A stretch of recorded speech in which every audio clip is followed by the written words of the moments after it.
இரவுல தான் நீங்கள் வராகியை கும்பிடணும். அதுதான் அவளுக்கான உகந்தது நேரம் அப்படிங்கிறது. இன்னைக்கு இருக்க கால ஓட்டத்தில் இரவுங்கும்போது எல்லாரும் இன்னைக்கு இருக்க அவனோட வாழ்க்கை சூழலில் இரவு உட்காரும்போது அவனுக்கு கொட்டாவி தான் வந்துட்டு இருக்கும். தூக்கங்கிற ஒரு எண்ண அலைகள் ஒத்து இருக்காது.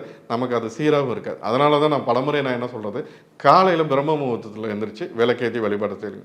பிரம்ம முகூர்த்தத்தில் வராகியோட ஃபோட்டோவுக்கு முன்னாடி விளக்குங்களை சுத்தமான செக்கில் ஆட்டின தேங்காய் எண்ணெயில் விளக்கேற்றுங்க.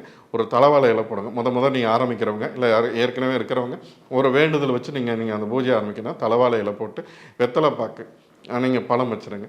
இது போக என்ன அவல் பொரிக்கடலை இப்போ எல்லாருக்குமே நம்ம அந்த இதில் தான் வரும். அவல் பொரிக்கடலை இங்கே தேவையில்லை. அந்த நீங்கள் சற்றே விட்டலாம். இதுக்கு போக என்னன்னா சோளம் வைக்கலாம், கோதுமை வைக்கலாம், ஏன் கோஸு கூட நீங்கள் வைக்கலாம். இந்த மாதிரி உணவு சார்ந்து இந்த மாதிரி கீரை வகைகள், அன்னாச்சி பழம் உங்களுக்கு பிடிச்சா உங்களுக்கு என்ன முடியுதோ அன்னாச்சி பழம் நீங்கள் வைக்கலாம். கரும்பு நீங்கள் வைக்கலாம். இன்னும் நிறைய நம்ம சொல்லிட்டேன். இதை அப்புறம்னா எல்லாத்தையும் வைக்கணுமா அப்படிங்கிற மாதிரி இருக்கும். இந்த மாதிரி மக்காச்சோளமோ கோதுமையோ கரும்போ இல்லை கோஸோ இந்த மாதிரியான விஷயங்களை வைக்கலாம். விளக்கேத்தும் எண்ணெய்னாலே நக்ஷத்ரா 5க்கும் மேற்பட்ட நறுமணங்களில் நக்ஷத்ரா விளக்கேற்றும் எண்ணெய்.